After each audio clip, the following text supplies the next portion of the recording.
Inseego Connect allows users to set alarms based on its connection status or data usage. Start at connect.inseego.com and select Alarms on the left, then click Rules. Click Create to start a new rule. Enter a name to identify the rule. Set the priority of the alarm. The maximum alerts per device per day defaults to 5. You may change this if desired. Next, select the type of alarm you want to set, connection status or device data usage. We're going to select Usage.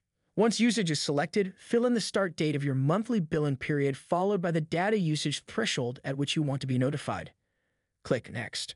Now we'll select the device or devices that we want to apply the alarm to.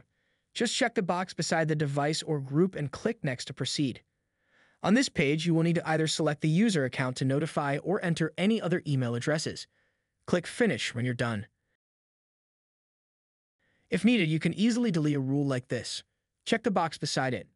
Click the Delete button at the top, then confirm the deletion. Once an alarm is triggered, you can see this from the dashboard homepage of Inseego Connect.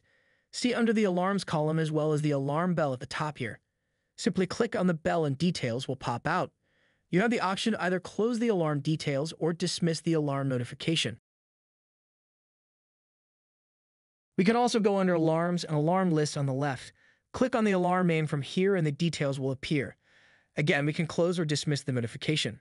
Alternatively, you can just check the box beside the alarm notification and click the Dismiss button above. Then confirm by clicking Dismiss again. And that's all there is to creating and viewing alarms on Inseego Connect. Thank you for watching.